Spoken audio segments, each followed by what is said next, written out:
Ayan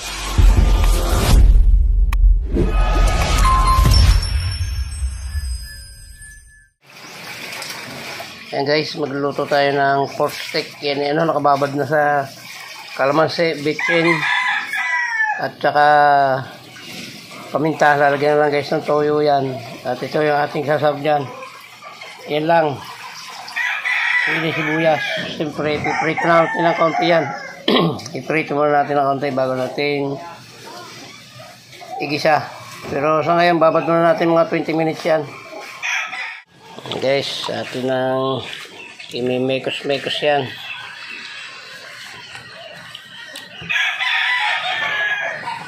Yan, mga 20 minutes lang siguro o 10 minutes, pwede na yan. Ipiprito na natin.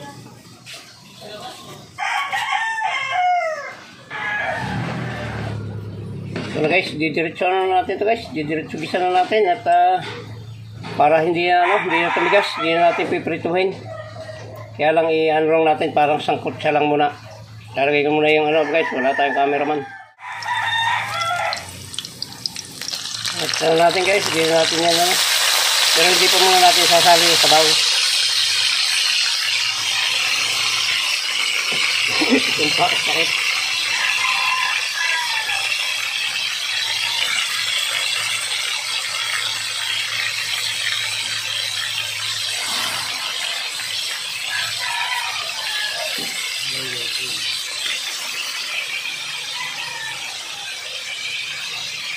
Okay, sasangkot lang natin yan. Hindi natin, parang pinirito na rin yan. Kasi pag pinirito natin yan, titigas pa yan. Yan, mamaya guys, sasabawan natin ng tubig yan para kumambot. Hindi muna yung pinagbabaran yan, ibabalik natin mamaya. Kasi naandun na yung mga lasa, mayroong yan, may kalamansi, may toyo, may bitchin. So yan muna sa ngayon, hayaan muna natin yung lumambot ng kaunti. Yan, sasabawan muna natin guys para sure tayong lalambot yan, tapos tatakpan natin.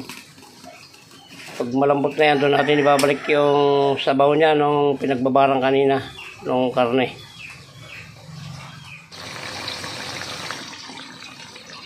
Yan ito guys yung ating yung pinagbabarang kanina para matansya na natin yung lasa niyan kung tama yung alat at saka yung asim. Saka nakakatulong pa yan magpalambot gawa ng kalamansi, mabilis magpalambot ng karne yan.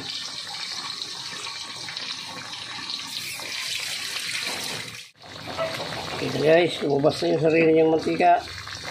Nalagyan natin yung ating sili at saka itong ating sibuyas na puti. At maya yan guys, ay anuhin na natin yan. Papatayin na natin yan maya.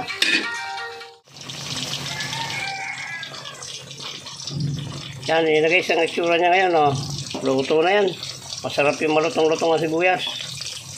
Ayan, muli po ay maraming salamat po sa inyo lahat sa umabot po sa dulo ng vlog na ito na pagluluto ng pork steak. Yan po, maraming salamat at hanggang dito lang po. Mabuhay po kayo at mabuhay tayong lahat. Bye-bye na po. I love you all.